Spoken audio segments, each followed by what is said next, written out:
Inove Energia Solar e Segurança Eletrônica. Tenha o que há de melhor em câmeras de segurança, alarmes, monitoramento 24 horas, vídeo porteiro, portões eletrônicos e muito mais. Conheça também nossas soluções em energia solar e economize até 95% na sua conta de luz. Fale conosco e garanta mais tranquilidade e economia para você e sua família. 35 99845 6473. Atendemos toda a região. Rua Randolfo Fabrino, 146B, Centro. Coração de Minas Story Steak. Aqui você encontra a autêntica cachaça Coração de Minas, reconhecida como uma das melhores do Brasil. Ideal para saborear, colecionar ou presentear quem aprecia qualidade de verdade. E para o seu churrasco temos cortes de carnes nobres e selecionadas, queijos artesanais, frutos do mar frescos, vinhos e molhos especiais e uma linha exclusiva de presentes personalizados. Rua Doutor Pedro Tito Pereira, 293 Centro. Telefone 35 99890 0877. Academia Esquadra Fitness. Muito mais que uma academia. Um espaço para transformar seu corpo, sua mente e seu estilo de vida. Estrutura completa, equipamentos de qualidade e ambiente acolhedor. Profissionais capacitados para te orientar em cada etapa da sua evolução. Não importa o seu objetivo, aqui você encontra apoio, constância e resultado. Esquadra Fitness, academia de todos e para todos. Rua Doutor Pedro Tito Pereira, 267 Centro. Telefone 35 99862 4656. Clínica Torres, onde você encontra todos os tratamentos odontológicos em um só lugar. Desde limpezas e restaurações até aparelhos e implantes. E o grande destaque é o protocolo com carga imediata. Em menos de 24 horas, você recebe dentes fixos com segurança, conforto e qualidade. E o melhor, aqui mesmo você faz o raio-x panorâmico sem precisar sair da clínica. Clínica Torres, transformando sorrisos e mudando vidas. Rua Delfim Moreira, 126 Centro. Telefone 35 99879 2029.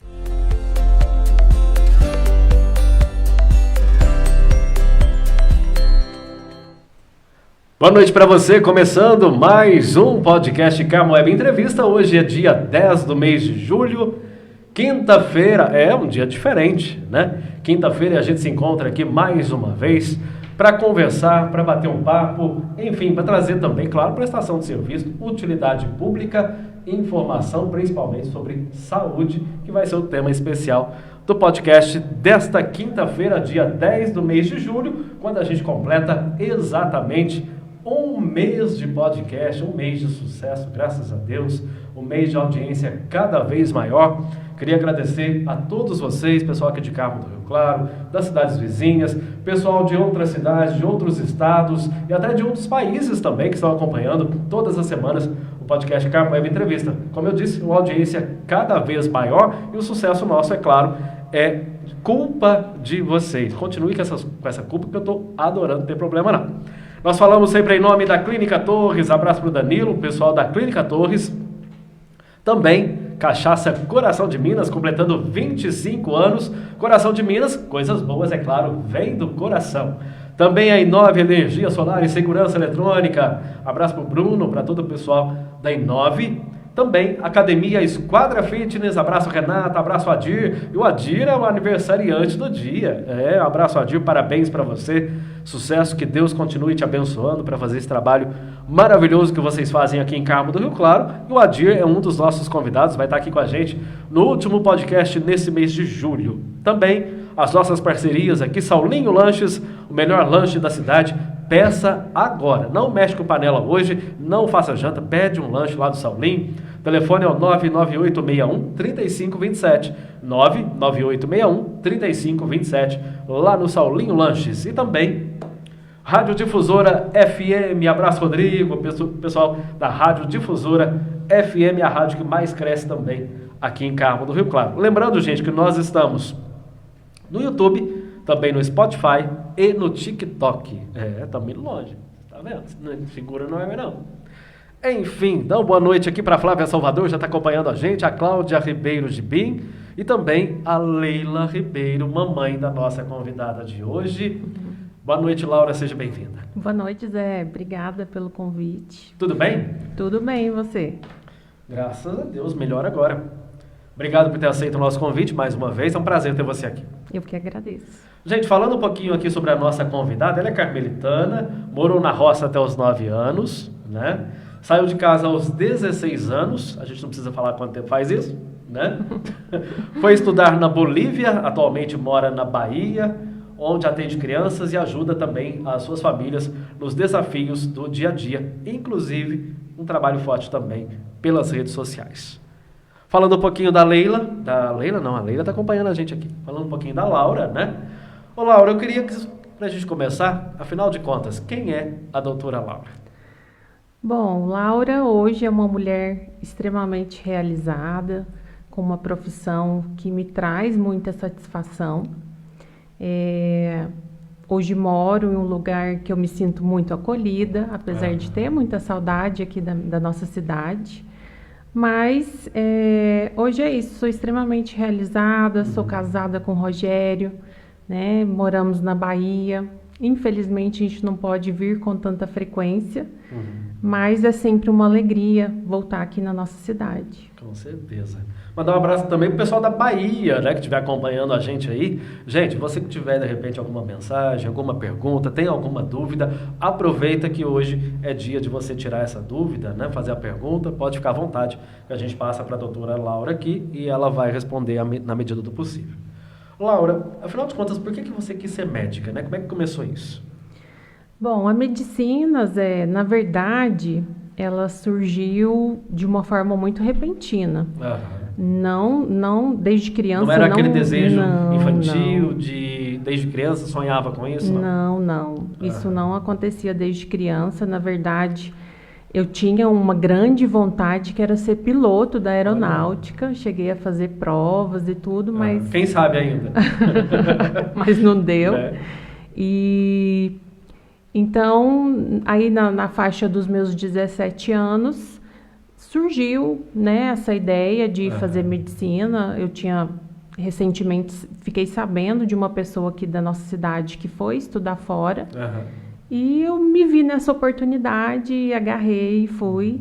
Então, a medicina veio de uma forma repentina. Acho que a medicina me escolheu, não eu que escolhi a medicina. Deus já sabia bem o que você ia fazer para os seus pacientes, né? Que bom, fico feliz. E a especialização em neuropediatria, né? Como é que veio essa vontade? Então, na época antes de iniciar a neuropediatria, eu tinha recentemente passado na residência para fazer clínica médica. Gostava muito da parte de emergência, UTI, né? Na época fazia muitos plantões. E também te digo que a neuropediatria ela veio de forma repentina. Eu já tinha passado na residência, tinha feito minha inscrição no hospital que eu queria fazer. Então estava tudo certo para fazer a residência. E aí foi uma virada, assim, coisas de dias também. Falei, não, eu acho que tem outra coisa aí que está me cutucando. E aí desisti, né, da residência de clínica médica e foi onde parti para a neuropediatria. Muito bom. Mandar um abraço aqui para Elisa Bento, está mandando boa noite, abraço. Também a Terezinha Lopes, boa noite. Terezinha, pessoal lá da SF também, que faz um trabalho excepcional aqui em Carmo do Rio Claro. Mandar um abraço também para o Luciano Bento, lá do cartório eleitoral. Um abraço, Luciano. Acompanhando a gente também. Bom, Laura, e quais são, né, os principais transtornos do neurodesenvolvimento? A gente veio falar muito sobre a questão do autismo, o TDAH, o TOD também. Queria que você falasse um pouquinho sobre eles. Então, os transtornos do neurodesenvolvimento incluem autismo, TDAH, os transtornos de aprendizagem, os transtornos de fala, né? E os transtornos do neurodesenvolvimento, como já diz o nome, eles têm que estar presentes desde a primeira infância. Então, são transtornos que iniciam na primeira infância. Pode ser que, conforme a criança vai avançando na idade, eles podem se evidenciar. Mas a criança, desde sempre, ela tem que ter características do transtorno. Isso que considera um transtorno do neurodesenvolvimento. Certo. E um assunto que o pessoal acaba falando mais, né, que é a questão do autismo, né? Para a gente começar esse papo, o que de fato é o autismo? O autismo, ele é, então, um transtorno do neurodesenvolvimento e ele é caracterizado por 3 pilares, né? A questão da dificuldade na interação social, a dificuldade na comunicação verbal e não verbal, e a presença de comportamentos restritos, rígidos, repetitivos. Então, é assim que a gente considera o autismo. Para fechar um diagnóstico, a criança ela precisa estar presente nesses 3 pilares. Entendi. Mandar um abraço aqui para o Luciano Yunes, papai da nossa entrevistada de hoje. Também do Cláudio Alves, minha colega de vida, estudo e dedicação a essa área magnífica. Parabéns, doutora Laura. O Cláudio Alves está mandando para você. Cláudia de onde? Ô, Cláudio, fala para a gente aí. Ô, Laura, e quais são, né, de fato, as principais características, né, do autismo? O autismo é o transtorno do espectro autista, Sim. Então já remete que é um Pode espectro. Pode me corrigir se eu falar alguma coisa errada aqui. Pode ficar à vontade. Tranquilo. Então é um espectro, quer dizer que a gente tem uma variação dos sintomas dentro de todas as características. Certo. Então quando eu falo uma dificuldade na interação social, não é somente aquela criança que tem dificuldade de fazer amizades, de criar vínculos, mas também eu considero aquela criança que não tem um filtro social, que ela consegue interagir muito bem com estranhos, ela não consegue diferenciar se aquela pessoa ela pode ser uma pessoa perigosa, uma pessoa que oferece algum risco. Isso dentro da interação social, assim certo. Como na comunicação. A comunicação verbal, né, de fala e linguagem, e a comunicação não verbal, gestos, o entendimento de expressões corporais. E eu também tenho uma questão dos comportamentos rígidos, repetitivos e restritos. O que é isso? A criança, ela pode seguir uma rotina, ela não consegue se adaptar a mudanças bruscas. A criança, ela pode ter comportamentos, movimentos estereotipados, né? Movimentos que se repetem com muita frequência. Essa criança ela pode apresentar alterações do sono, alterações na alimentação, uma criança que restringe muitos alimentos, muito seletiva, uma criança que tem muita sensibilidade a barulhos, a texturas. Então, todas essas características englobam o espectro autista e isso varia muito a intensidade. Por isso que a gente fala que nenhum autista é igual ao outro, né? Eles têm diversas características dentro de todas essas. Muito bom. O Cláudio está dizendo para a gente aqui que é de Tianguá, é isso? Tianguá. No Ceará. No Ceará. Fizeram uma especialização juntos lá em Brasília. Muito bem. Obrigado, Cláudio. Mandar um abraço também para o pessoal da Associação de Mães de Autistas aqui de Carmo do Rio Claro. O pessoal que estiver acompanhando também pode dar um oi para a gente aí. Ô Laura, como que os pais, né, podem perceber que de repente o seu filho pode ser um autista, a partir de que momento, com que idade, enfim, o que observar? Hoje, Zé, já tem estudos que demonstram que desde o nascimento mesmo, aquela criança ali com dias de vida, a mãe já pode notar algumas características. É claro que a gente não fala em diagnóstico nessa idade. Sim. Mas o que seria? Aquela criança que, enquanto amamenta, ela não procura o rosto da mãe. Então, ela tem um olhar perdido, ela não se encanta pela figura de outro humano, né? Ela procura mais luzes, ela procura objetos, então não consegue ter um contato visual na amamentação. Então isso desde muito precoce, né? Dias de vida. E ao longo do tempo, os pais podem ir percebendo alguns atrasos, né? Uma criança que demora mais para falar, uma criança ou também que começou a fala e depois teve uma regressão, isso é muito característico, né? E aí vai notando alguns movimentos repetitivos. Os pais desde o início relatam que é uma criança que chama e não atende pelo nome, isso é muito comum, uma queixa muito comum, né?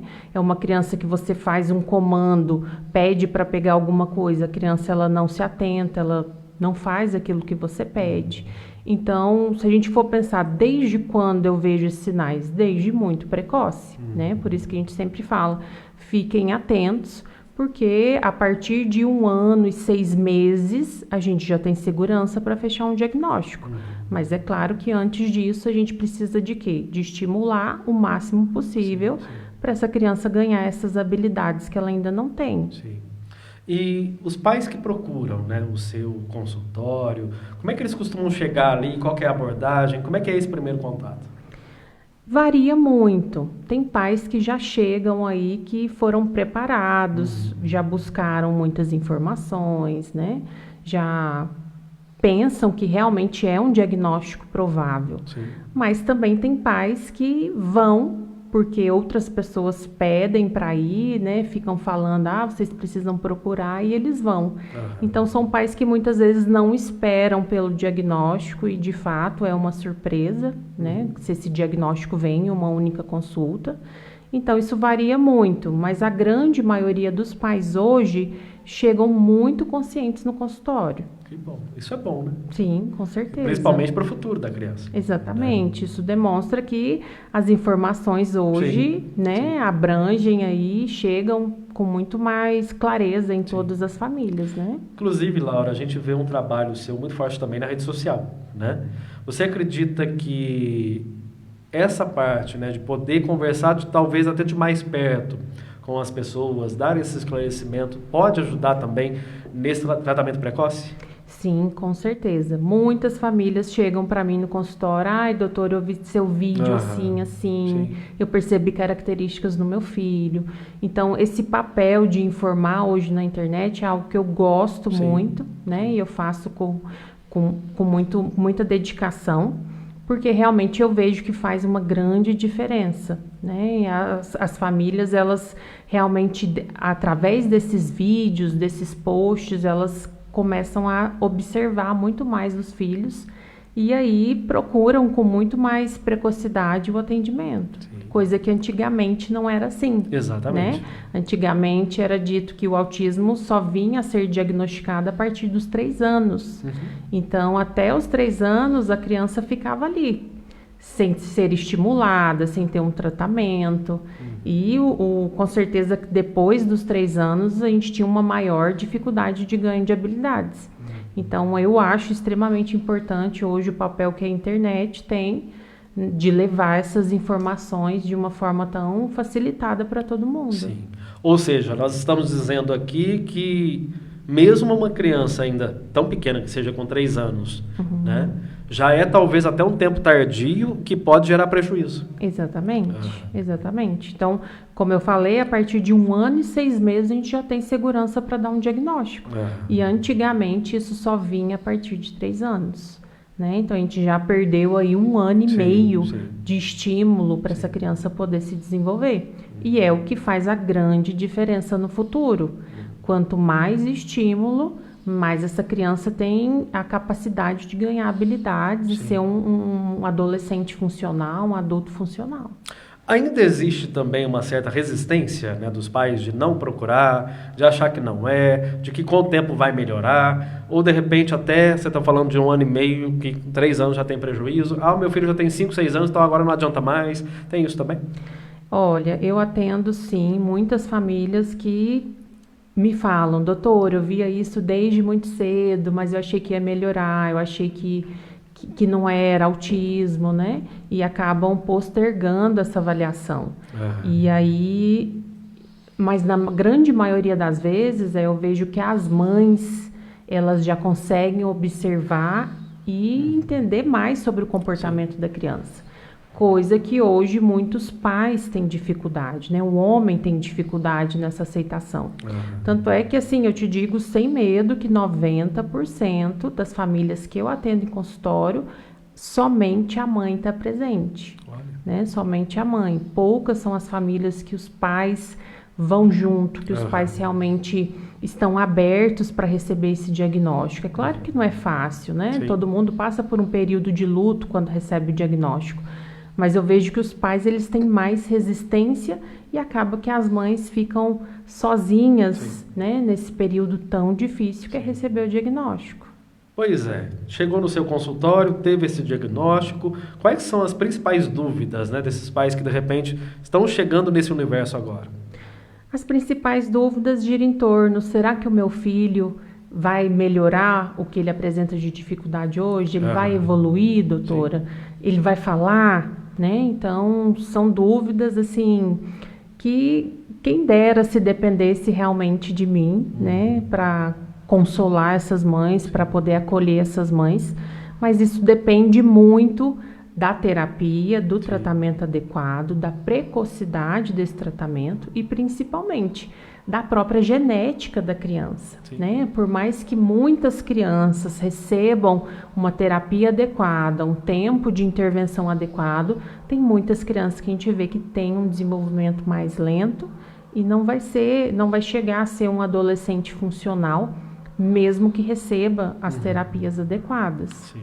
E é importante também a gente saber que cada caso é um caso, né? Sim. E que cada criança, como você disse, vai reagir de um jeito, né? Não é porque, mas o coleguinha dele da escola está melhor, então você não está fazendo o seu trabalho direito, então acaba sendo uma cobrança também excessiva e que não faz muito sentido. Exatamente. Então, a gente precisa olhar o quê?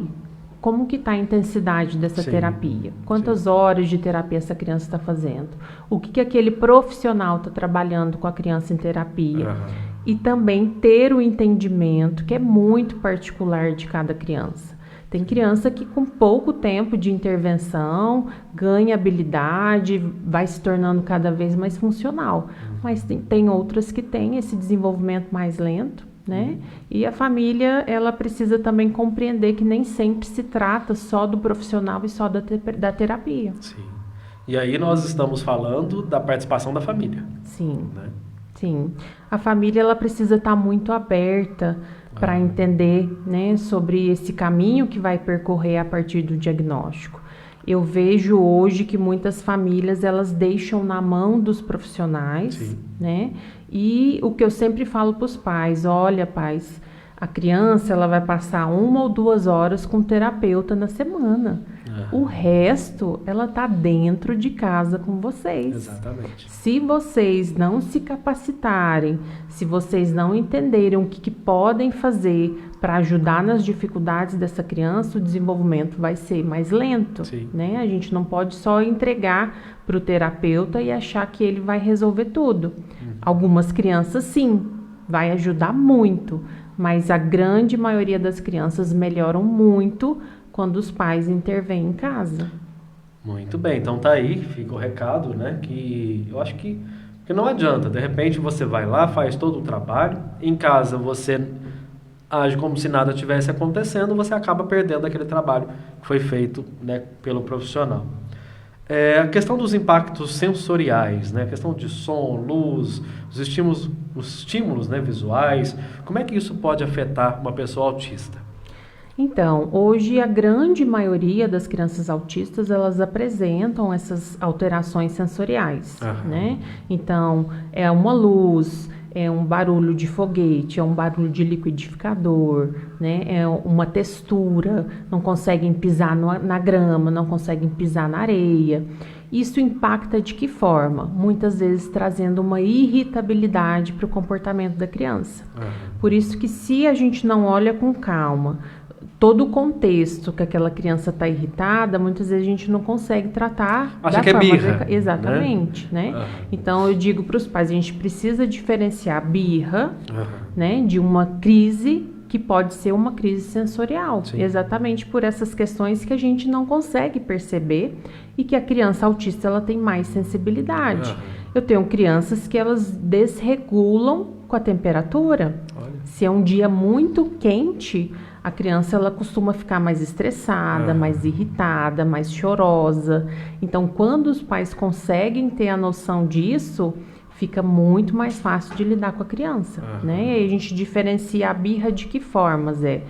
A birra, ela tem um motivo muito específico e a criança, ela melhora quando o pai cede aquilo que a criança quer. Já a crise do autismo, não. Não adianta o pai entregar aquilo que ele acha que a criança quer. Não adianta o pai querer conversar, querer abraçar. A criança, ela não vai ficar tranquila enquanto ela não se autorregular. Então, tem uma diferença muito grande da birra para a crise sensorial do autismo. Certo. E no momento dessa crise, né, como agir? Primeiro é deixar a criança em um ambiente seguro, né? Porque muitas crianças podem ter comportamentos autoagressivos e heteroagressivos, né?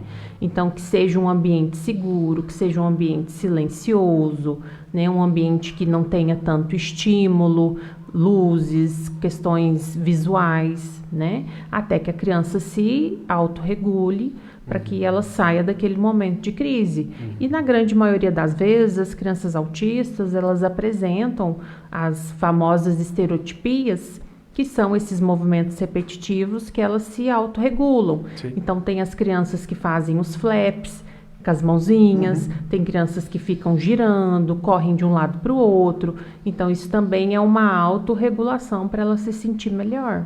E eu falo para muitos pais se incomodam com as estereotipias, mas as estereotipias elas não podem ser encaradas como algo ruim. Porque se a criança faz aquilo, é uma forma dela se acalmar.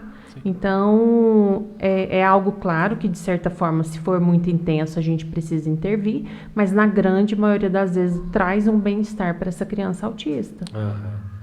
Laura, a gente vê muito essa questão, né? Inclusive tem muitos vídeos na internet, muita gente acha que é exagero, muita gente fala que é frescura, né? Mas eu estou dizendo da questão dos fogos de artifício. Né? Aqui em Carmo do Rio Claro a gente já tem há 5 anos, né, uma proibição de fogos de artifício, né? E qual que é a importância disso, né? Aqueles vídeos, muita gente acha que não é real, da criança se debatendo, até se machucando, né? A que ponto que chega, né? É muito real, né? As crianças autistas, elas têm uma sensibilidade auditiva maior, então o barulho de um foguete para ela é algo muito intenso. Pra mim, eu não gosto. Eu também não. Eu não gosto. Toda vez que eu vejo que vai ter um foguete, eu tampo o ouvido. Então, imagina para uma criança autista que é ainda mais sensível a isso, né? Então, isso gera uma irritabilidade, isso gera um desespero, gera crises, pode gerar uma autoagressividade, a criança se morde, a criança se bate, né? Então, é sim algo muito sério que, infelizmente, muitas pessoas realmente acham que é um comportamento de birra, uma criança mimada e não entendem. Então, essa questão dos foguetes é muito importante, né? Quem dera se todas as cidades já tivessem aderido a essa lei, mas, infelizmente, é algo que não incomoda só as crianças autistas, na verdade, né, Zé? É a questão dos cães. Idosos acamados, né? Os cães. Então, é realmente algo que incomoda não só a parte autista, mas toda essa questão também. Ô, Laura, tem muita gente que diz para hoje em dia, né, tem aquela questão que eu não acredito muito, mas os conhecidos fogos sem barulho, né, que fazem barulho sim, ou seja, o incômodo pode até ser um pouco menor, mas é incômodo da mesma forma. Sim, com certeza, né? E também pelo ambiente que a criança está, né? Os pais precisam ficar atentos. Porque se for um ambiente com muita gente, um ambiente com muita aglomeração, a criança também pode se desregular por isso. Talvez não só pelo barulho, né, do foguete, mas por todo o ambiente que aquela criança está naquele momento. O tempo está voando, nós já estamos em julho, né? Réveillon está praticamente aí, né? Não só Réveillon, outras situações também, né? Que dica que você dá, né, para os pais nesses momentos, nessas situações? O que fazer? O que é preferível? De repente é preferível ir para uma zona rural, um lugar mais tranquilo, enfim. Então, depende aí de cada criança, né? As crianças autistas, elas, na grande maioria, elas precisam de previsibilidade. O que é isso? Elas precisam ser avisadas do que vai acontecer. Sim.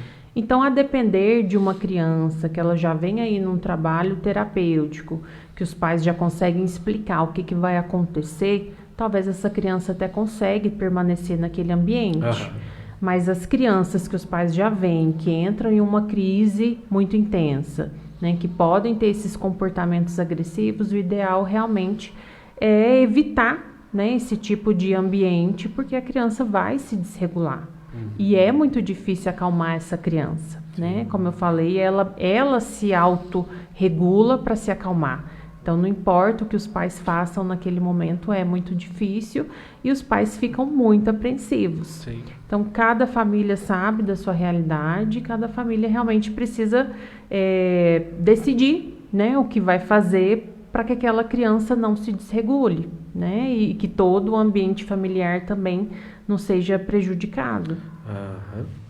A Liliane Marques está mandando boa noite, abraço Liliane. Também a Elaine Pereira, abraço, boa noite. A Jussara Pacheco, boa noite, parabéns.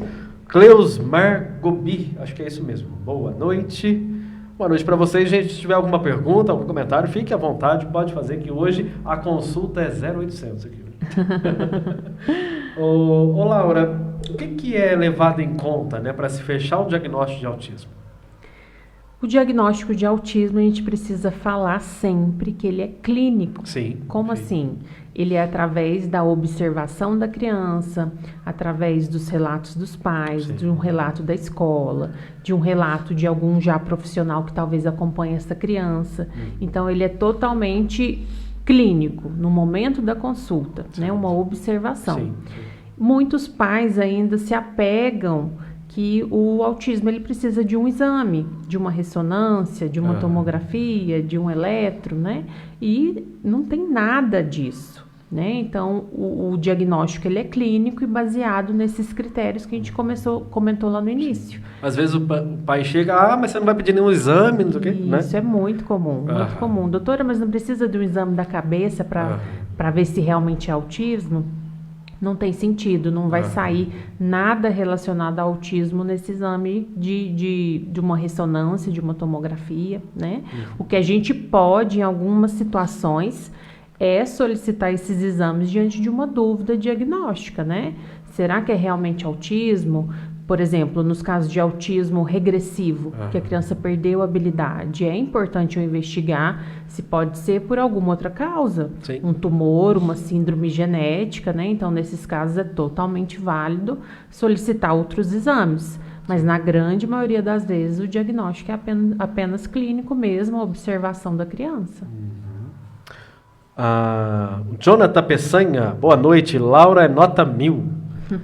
A Graça do Cleusmar está dizendo: parabéns, doutora Laura, por explicar claramente toda essa problemática do autismo, onde ainda não sabemos dar a atenção necessária para as crianças e também aos seus pais. Minha sogra. Olha, tá vendo? Boa. Muito bem. Vamos lá? Ô Laura, em questão dos desafios, né, das famílias, o desafio ali no dia a dia, né? Quais são os principais desafios que os pais enfrentam? O principal desafio hoje é no tratamento, né? Na questão de realmente ter acesso ao tratamento adequado. A gente sabe que a realidade hoje do nosso país é que uma parcela muito pequena tem acesso às terapias, né? Primeiro que já são muito poucos médicos nessa área, né? Então, a família ela já tem uma dificuldade de chegar até essa consulta, de chegar a um diagnóstico. Depois que recebeu o diagnóstico, tem uma dificuldade de conseguir o tratamento, né? Então, muitas vezes a família ela vai passar por um processo de tratamento medicamentoso, porque não consegue a terapia para ajudar aquela criança. Então, a nossa única opção nesse momento é a medicação. Então, a família, ela enfrenta desafios, eu digo que o tempo inteiro, né? Dentro de casa, famílias que não têm informação suficiente para lidar com a criança, a questão das terapias, a questão da escola, né? Então, na verdade, uma família atípica, ela está cercada por inúmeras barreiras que, infelizmente, impedem que o tratamento seja adequado. Mandar um abraço aqui também para Tati Cariello. Um abraço, Tati, pessoal lá do Centro de Formação São José, Promoção da Família. Boa noite, doutora Laura, excelente profissional. A você toda a minha gratidão e também respeito. Obrigada. Laura, eu que acompanho você, né, nas redes sociais, a gente vê, né, a proximidade que você tem com as famílias, com os pais, o carinho que eles têm com você, né? Como é que você recebe isso? Eu fico muito feliz, né? Eu sempre penso que a gente precisa acolher essas famílias. Já não é fácil o que eles estão enfrentando, né? Então, a gente realmente precisa ser humano, né, no atendimento dessa família. As famílias que eu atendo, todas possuem meu WhatsApp. Então, sempre diante de dúvidas, elas têm esse contato comigo, que eu vejo que isso acalma muito as famílias, né? Então, diante aí de algumas preocupações, algumas dúvidas que surgem no dia a dia, elas conseguem ter esse contato comigo. E eu fico muito feliz de ver toda essa gratidão das famílias. É muito satisfatório ver a evolução de uma criança, né? Quando elas voltam para mim no retorno, ou depois de 6 meses da nossa primeira consulta, eu realmente fico muito grata com isso. Fico muito feliz, muito realizada, como eu falei. Ô Laura, e você falou de avanço, né? Geralmente, né? É bom a gente explicar aqui que a gente está falando de modo geral, cada caso é um caso, né? Mas geralmente, em quanto tempo, né, dá para você já ver uma resposta da criança? É uma pergunta difícil, porque realmente depende do trabalho do terapeuta, né? Mas eu digo que se a criança está sendo bem acompanhada, se a família está sendo bem orientada, em 1 ano a gente já vê um ganho de habilidades muito importante, com certeza. Né? Mas isso vai depender de todos esses fatores. E é importante que os pais tenham essa paciência para esperar esse tempo. Sim, né? Exatamente. Na verdade, depende muito aí das características dessa criança. Hoje eu tenho crianças que têm 6, 7 anos e ainda não falam. Então a gente vê uma ansiedade muito grande na família se essa criança não vai falar, né? E aí é algo, como eu falei lá atrás, não depende só da terapia, depende muito da genética daquela criança também. Cremilda Marques Soares, parabéns, doutora Laura, tenho muita admiração pelo seu profissionalismo. Tá certo, gente, o pessoal já está participando também. São 8h10, esse é o Carmo Web Entrevista, falando sempre em nome Clínica Torres, Cachaça Coração de Minas, completando 25 anos de história. Também a Inove Energia Solar e Segurança Eletrônica. Academia Esquadra Fitness, lembrando que hoje é aniversário do nosso querido patrocinador aqui, o Adir, nosso parceiro. Também o Saulinho Lanches, pode pedir agora o seu lanche, hein? O seu lanche. 998613527. Também a Rádio Difusora FM. Gente, a gente vai fazer um pequeno intervalinho para a doutora aqui tomar uma água, descansar um pouquinho, e daqui a pouquinho a gente volta, ainda tem muita coisa para a gente conversar. Enquanto isso, vai deixando a sua mensagem aqui, deixa a sua dúvida, a sua pergunta, que na volta a gente responde. Segura aí.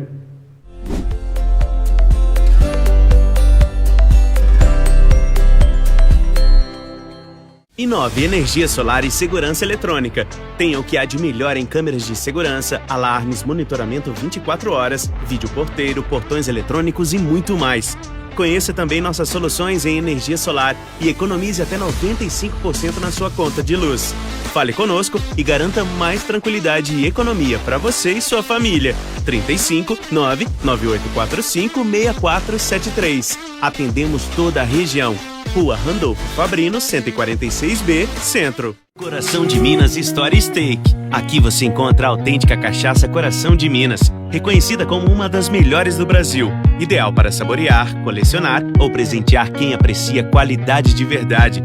E para o seu churrasco temos cortes de carnes nobres e selecionadas, queijos artesanais, frutos do mar frescos, vinhos e molhos especiais e uma linha exclusiva de presentes personalizados. Rua Doutor Pedro Tito Pereira, 293 Centro. Telefone 35 99890 0877. Clínica Torres, onde você encontra todos os tratamentos odontológicos em um só lugar.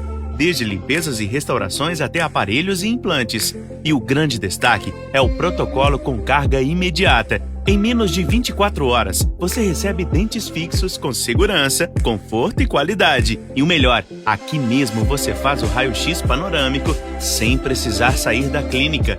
Clínica Torres, transformando sorrisos e mudando vidas. Rua Delfim Moreira, 126 Centro. Telefone 35 99879 2029.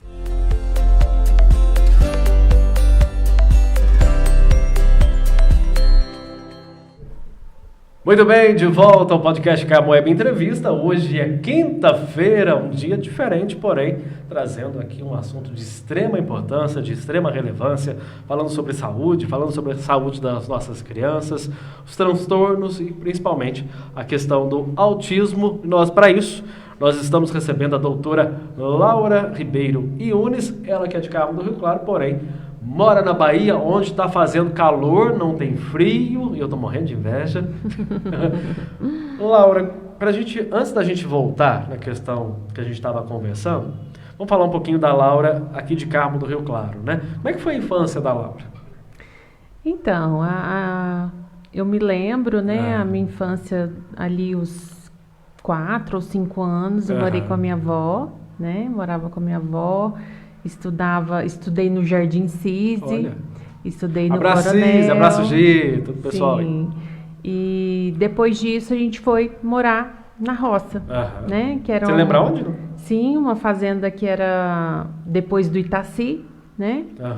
E a gente morou lá até os 9 anos. E aí depois a gente veio aqui para a cidade novamente, né? E aí voltei e aí comecei a estudar já lá na Escola Vencer, né? Estudei toda aí essa parte do ensino fundamental, do ensino médio. Ótimas lembranças, né? E abraço para a Sueli, pessoal lá da Escola Vencer. Sim.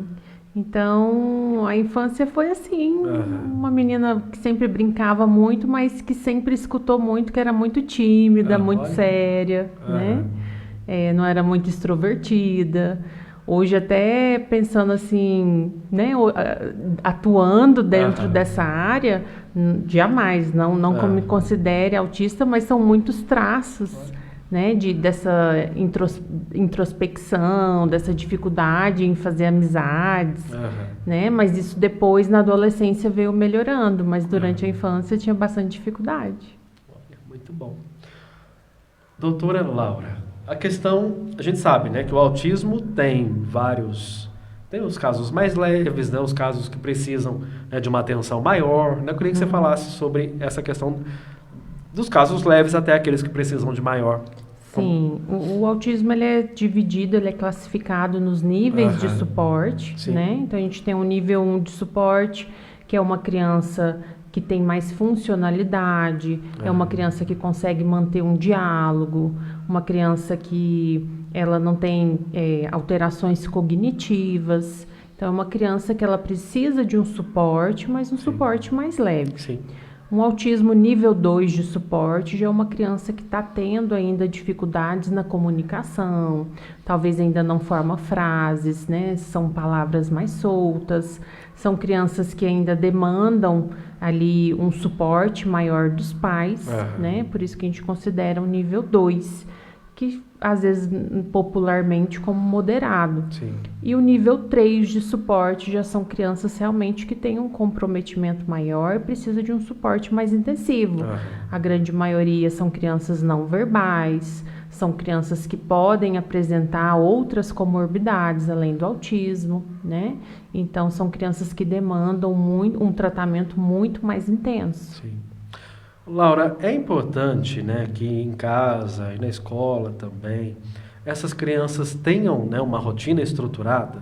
Sim, a grande maioria das crianças autistas se beneficiam de uma rotina, né? Então elas precisam, como eu falei, de previsibilidade. Sim.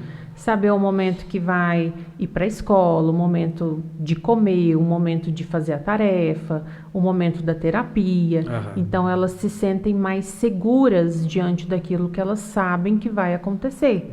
Por isso que a gente vê que, às vezes, alguma criança se desregula diante de mudanças bruscas, né?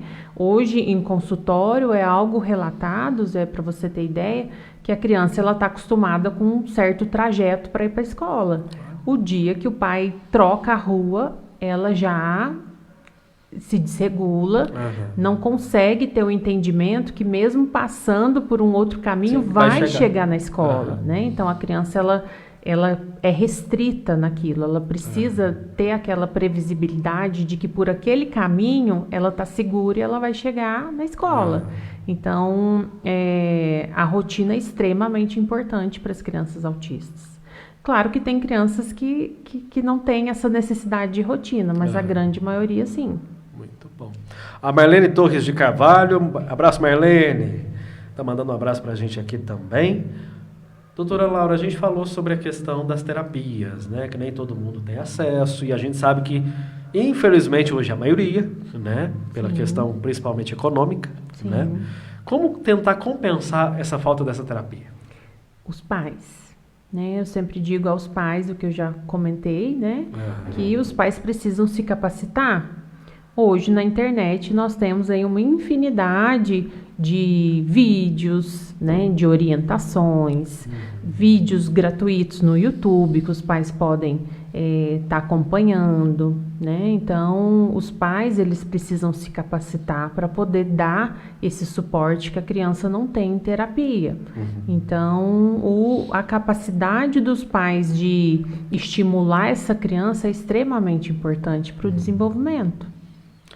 E como que a família, né? Mais uma vez voltando na família, a gente está pegando bastante, porque tem sim a sua parcela de contribuição e é grande, né? Sim. Talvez até maior do que a parcela especializada, afinal de contas está mais tempo com a criança. Exatamente. Né? Como que a família pode de fato colaborar com essa intervenção? Né? Afinal de contas a gente está falando família, porém não é só pai e mãe, a gente está falando de tio, avô, primos, enfim, todo mundo que faz parte da família.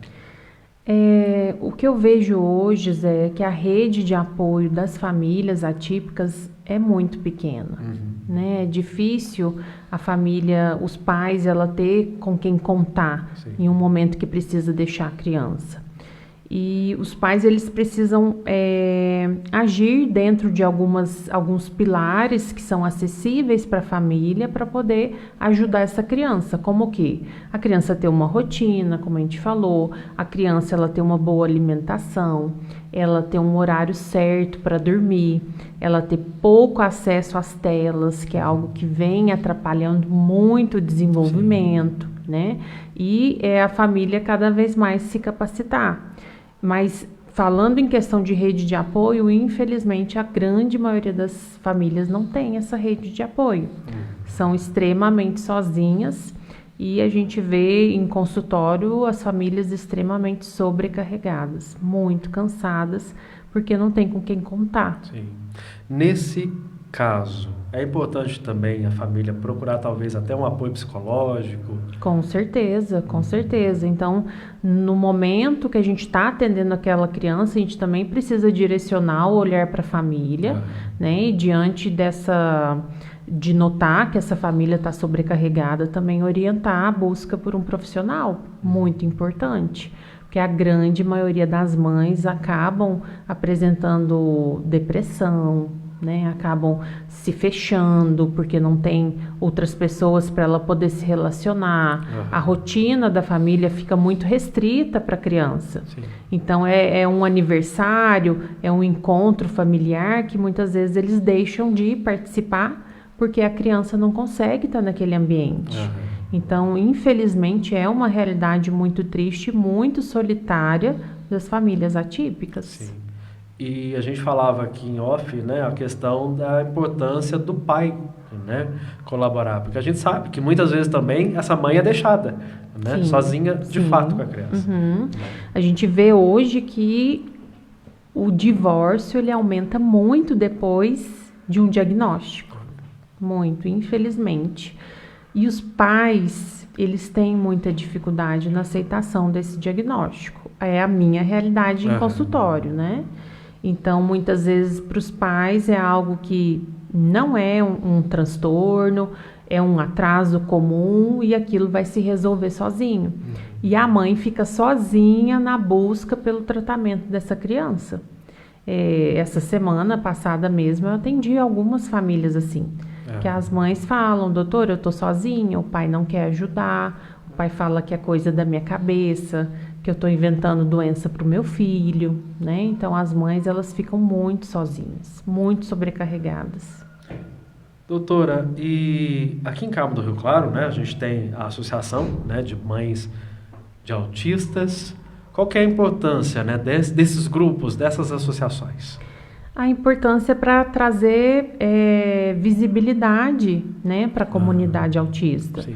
Então, na grande maioria, essas associações, elas tentam aí correr atrás, né, não deixar passar né, o que não está sendo feito, seja pelo poder público, né, seja por outras questões, para aquela criança ter acesso ao tratamento. Então, e também serve como uma rede de apoio, né? Serve como troca de experiência. Exatamente, troca de experiência. Então, é muito importante as associações. E hoje, que bom que eu tenho visto que na grande maioria das cidades já estão tendo uma associação. Isso é muito importante. Para falar então, pra gente ir antes da gente ir para a questão escola, né? Qual que é a importância do poder público, né, em criar ações que melhorem, né, a vida da criança, melhorem o apoio para a família, enfim? Então, Zé, hoje a gente vê uma dificuldade muito grande na contratação de profissionais, né? Eu até não coloco tudo isso na conta do poder público que não quer contratar, mas tem uma limitação nessa contratação. Muitos profissionais preferem partir só para o particular, né, e não trabalhar no SUS. Então, eu vejo que as prefeituras elas têm essa dificuldade de encontrar o profissional. E uma dificuldade em questão de orçamentos, né? A gente vê que talvez o pagamento para esses profissionais não é válido para eles. Entendi. Porque é muita dedicação, é um trabalho que exige muito, né? Esse profissional tem que estar sempre se capacitando. Então, também tem essa questão de orçamento, né? A gente vê que, infelizmente, é um conjunto de coisas que acabam sendo barreiras para essa criança ter acesso ao tratamento. Sim. Doutora, tudo bem, a gente está falando até então de criança recém-nascida, com 1 ano e meio, 3 anos, mas passou um pouquinho mais, chegou a hora de ir para a escola. E aí? E aí que o sistema hoje de inclusão no Brasil é um pouco complexo, né? Ao mesmo tempo que a gente vê essa questão de colocar todos em um ambiente escolar com ou sem deficiência, mas a gente vê que ao mesmo tempo não tem a escola, ela não está preparada para isso, né? Os professores, eles não são orientados para isso. Então, a gente vê cada vez mais professores sobrecarregados e a criança ali sem ter o desenvolvimento. Porque por mais que a gente coloque todo mundo no mesmo ambiente, isso não quer dizer que é inclusão, né? Eles estão ali juntos, mas a inclusão é a adaptação, a inclusão é colocar o que aquela criança precisa para se desenvolver, então ter um acompanhamento, ter um monitor, né? Essa criança tem uma adaptação do material escolar. Então, infelizmente, a realidade hoje de inclusão nas escolas não é o ideal, né? Querem colocar todo mundo junto, mas não querem dar para a escola a questão da escola conseguir lidar com aquilo, né? Dos profissionais serem capacitados. Inclusive, aqui em Cabo do Rio Claro, a gente tem uma coordenação, né, da educação especial. A gente sabe que, né, junto com a Flávia, a gente vê bastante, né, essa questão.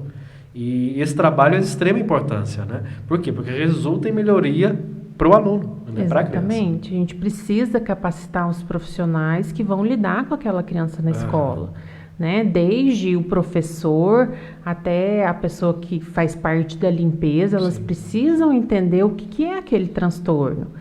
Porque não adianta eu querer que só o professor se capacite, só o professor, né, adapte as situações para a criança e o restante da escola não. Então, com certeza é fundamental os cursos de capacitação para os acompanhantes dessas crianças também, né? Eles precisam entender o mínimo sobre o transtorno para poder ajudar ainda mais essa criança na sala de aula. Sim. Então, para os pais, né, que estão ali com o seu menino de 4, 5 anos, 6 anos, né, qual que é a principal preocupação que eles devem ter quando ele for para a escola? Se vai ter o acompanhamento adequado na escola, né? Infelizmente, a gente vê que quando a gente coloca todas essas crianças em um mesmo ambiente, também tem a questão do bullying. Sim. Né? Muitas crianças sofrem bullying por ter as suas particularidades. Então, se eu não tenho uma adaptação escolar, se eu não tenho um acolhimento adequado, vai ser muito mais prejudicial a criança estar naquele ambiente do que algo favorável, né? Então, os pais precisam ficar atentos como é que está sendo a rotina escolar, quem é que está acompanhando aquela criança em sala de aula, será que a escola está fazendo atividades adaptadas para essa criança? Porque muitas vezes, o que os pais me falam? Que a criança volta muito estressada da escola. E aí a gente precisa pensar o que está acontecendo na escola para essa criança estar tendo esse comportamento quando retorna para casa. Então pode ser que isso está desregulando a criança do que ajudando. Sim. E aí todo o tratamento, toda a intervenção da família, dos profissionais, acaba indo por água abaixo. Né? Eu acho que é entender que é uma criança diferente, né? Mas que não basta somente você colocar ali no meio de todo mundo e querer que ela seja igual a todos. Exatamente. Né? É o que eu vejo que muitas mães me falam na consulta, que a escola quer uma criança que ela se comporte como uma criança típica. E não vai ser, né? Ela tem as suas particularidades e se a escola não está preparada para lidar com aquilo, vai ficar muito mais difícil para essa criança. Inclusive, a gente está falando aqui de escola, né? Muitas vezes as pessoas remetem à escola pública, mas nem sempre a escola particular também está preparada. Inclusive, você publicou um vídeo ontem que mostrava isso. Exatamente. Né? As escolas particulares, na verdade, na minha região, né, onde eu atendo, as famílias que eu atendo, as escolas particulares têm muito mais dificuldade de lidar com essa criança do que as escolas públicas. Hoje eu tenho famílias que a criança estava na escola particular e eles preferiam colocar na pública porque estava tendo muito mais apoio, né, da escola pública do que na particular. Inclusive, aqui em Carmo, né, a Flávia vai me corrigir se eu estiver errado, mas tem um caso, né, pelo menos um caso a gente conhece, de uma criança, né, que estava numa escola particular, né, e não estava tendo progresso, né, principalmente na questão da fala, né? E que ela foi transferida para a escola pública, né, para a escola municipal, e que hoje ela mostrou esse progresso, né? Hoje ela convive melhor, né? Então bate com isso que você está falando. Exatamente. O que acontece? A escola particular ela tem que oferecer o acompanhante para essa criança. E muitas vezes tem uma certa resistência porque é um gasto para a escola, né? Então, a realidade que eu vejo é que muitas escolas dificultam um pouco essa adaptação para a criança. Né? Eu não estou generalizando, eu estou dizendo da realidade do que eu atendo. Sim. Então, por isso que lá, né, no oeste da Bahia, eu vejo que muitas famílias tiram da particular para a pública, porque a criança tem muito mais, é muito mais acolhida e os profissionais estão muito mais capacitados para lidar com ela. Ô, Laura, e como cobrar, né, os direitos dessas crianças? Né? E a gente está falando de educação, saúde, assistência social, enfim. Como cobrar esses direitos? Porque é um direito e tem que ser válido, né? Sim. O que eu digo para os pais? Quando os pais vão atrás, vão numa secretaria de educação, na secretaria de saúde e não conseguem, os pais realmente eles precisam tomar atitudes um pouco mais invasivas. Então, hoje, a realidade que eu vejo é que muitos pais, eles acabam procurando a questão de advogados para poder ajudar, né, que a criança tenha os direitos, né, que lhe pertencem, que sejam colocados em prática. Sim. Porque não adianta só a gente ver a lei e a lei não ser colocado, né?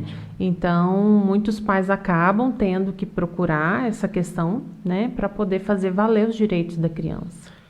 Muito bem. Laura, e a gente fala muito, né? A gente ouve também falar muito criança autista, criança com autismo, tudo bem. Mas essa criança vai crescer. Essa criança vai se tornar um adolescente, um jovem e também um adulto e até um idoso, né, com autismo. Como é que continua, né, a vida dessa pessoa? Pois é, tudo vai depender desse início, né, do início dessa infância da criança. Qual foi o apoio que ele teve? Qual foi as intervenções que recebeu? Tudo isso vai impactar lá na frente. Por isso que a gente fala que o tratamento ele precisa de precocidade e de intensidade, para que essa criança vire um adolescente funcional, um adulto funcional, tenha uma vida totalmente normal, faça faculdade, constitua uma família, né? Então, tudo o que vai refletir lá na frente é o que essa criança recebe aí na primeira infância, né? A gente vê hoje muitos adultos que não têm funcionalidade porque não receberam, né, as intervenções necessárias. Antigamente era muito pouco falado, né, desses transtornos, muitas vezes não tinha aí a busca, né, pelo tratamento. Então hoje ainda há muitos adultos comprometidos que são totalmente dependentes dos cuidadores. Então isso ressalta cada vez mais a importância de começar o quanto antes, né? Porque muitas vezes os pais veem, né, aquela questão da proteção. Eu quero proteger meu filho, porém você pai e você mãe não vai durar a vida inteira, né? Então vai chegar um momento que ele vai ter que sobreviver sozinho, né? Então fica aí esse alerta, né? Sim, eu sempre digo aos pais que precisa dar independência para a criança, né? Autonomia para a criança, né? Então se é algo que a criança já consegue fazer sozinha, deixe ela fazer sozinha, né? Isso vai refletir lá no futuro. Doutora, muito bem, né? Um assunto que daria muitos podcasts, eu tenho certeza disso. Claro, já fica o convite, né, para você voltar, sempre que estiver aqui no Carmo, quando estiver lá também, quiser mandar algum vídeo, né, fazer alguma coisa, a gente está aqui com o nosso estúdio aberto para você. Muito obrigada, Zé. É um grande prazer estar aqui hoje, falar de algo que para mim é tão importante, né? Minha vida hoje se resume à questão do autismo, dos outros transtornos. Então, ter a oportunidade sempre de informar é uma das coisas que me deixa mais satisfeita. Por isso que o trabalho na rede social tem sido de forma tão intensa, né? Porque a informação, o conhecimento, ele cura e ele liberta. Exatamente. Então, é muito importante, né, que toda a sociedade tenha esse conhecimento, para a gente não ter tanto preconceito como ainda tem. Exatamente. E já que você falou em rede social, como te encontrar na rede social? Bom, quem quiser me procurar, né, nas redes sociais, no Instagram, meu... Como é que fala? O meu arroba é DRA, doutora, _ Laura Yunes. Né? Podem me achar por lá. Certíssimo. Doutora, antes da gente finalizar, né? Eu não vou te chamar de senhora, porque você é mais nova que eu. Não, de modo algum. Mas qual que é o teu sonho, né? Como cidadã, como médica também, né? Nessa área.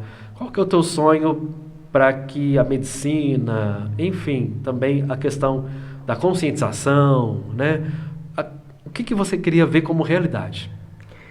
Eu queria ver como realidade a acessibilidade, né, de todas as crianças, de qualquer transtorno, que elas tenham acesso a tratamento, né, e que as famílias elas tenham apoio, elas tenham com quem contar, né, porque hoje a família atípica, ela é muito solitária e é uma jornada muito árdua, né, então o meu sonho é que toda a população ela tivesse consciência de que não é fácil para a família e que a gente precisa acolher essa família, né? Eu vejo hoje muito julgamento, muito preconceito, né? Muitas pessoas são muito grosseiras, julgam muito o comportamento da criança e o meu sonho seria esse, que a nossa sociedade fosse muito mais inclusiva e acolhedora com todas essas famílias, com todas essas crianças. Tá certo. Mandar um abraço para Maria Fernanda, também a Giovana Vilela, mais conhecida como Jo, acredito que esteja acompanhando a gente lá do Rio de Janeiro. Também a Fernanda Santos, excelente, parabéns, obrigada por todo o esclarecimento. Eu que agradeço. Doutora, para a gente finalizar, mais uma vez agradecendo, né, a sua presença, qual a mensagem, né, que você deixa para essas famílias que estão entrando agora, né, nessa situação, ou que ainda vão entrar, né? até para os jovens também, enfim, para a sociedade de modo geral? Bom, a minha mensagem é que as famílias, elas não percam a fé, né? Que elas não desistam, porque realmente não é fácil, é uma trajetória difícil, mas cada dia é uma vitória. A gente não pode pensar daqui 10 anos o que vai acontecer, é dia após dia, né? Conquistando dia após dia as habilidades dessa criança, comemorando cada conquista dessa criança. Então, que as famílias elas sejam perseverantes, que os pais sejam cada vez mais capacitados para ajudar essas crianças, porque isso realmente faz a diferença. Quando as famílias entenderem de fato que o melhor tratamento é dentro de casa, essa criança vai evoluir muito, com toda certeza. Tá certo. Para você que nos acompanhou, muito obrigado. Falando sempre em nome da Clínica Torres, também Cachaça Coração de Minas, completando 25 anos, fazendo festa Coração de Minas. Inove Energia Solar e Segurança Eletrônica, também Academia Esquadra Fitness e os nossos parceiros Saulinho Lanches, melhor lanche da cidade. Já pediu o seu? Se não, aproveita e pede agora.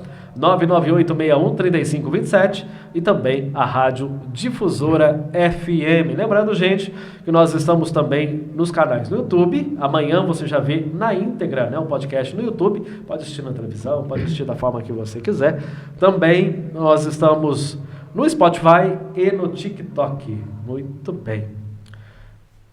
E é isso. Na semana que vem a gente volta. Gente, na semana que vem a gente vem na terça-feira. Quarta-feira é feriado, né? Dia de Nossa Senhora do Carmo. Feriado aqui em Cabo do Rio Claro. Então, portanto, a gente vem na véspera, na terça-feira, dia 15 de julho, a partir das 7h30 da noite. E dessa vez, Pedro Vaqueiro vai estar por aqui. Ele que já tem milhares de seguidores no Instagram, está fazendo o maior sucesso de Cabo do Rio Claro para o mundo.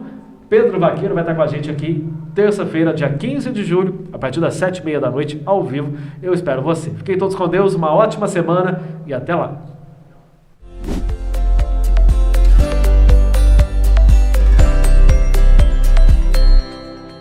Clínica Torres, onde você encontra todos os tratamentos odontológicos em um só lugar, desde limpezas e restaurações até aparelhos e implantes. E o grande destaque é o protocolo com carga imediata. Em menos de 24 horas, você recebe dentes fixos com segurança, conforto e qualidade. E o melhor, aqui mesmo você faz o raio-x panorâmico sem precisar sair da clínica. Clínica Torres, transformando sorrisos e mudando vidas. Rua Delfim Moreira, 126 Centro. Telefone 35 99879 2029.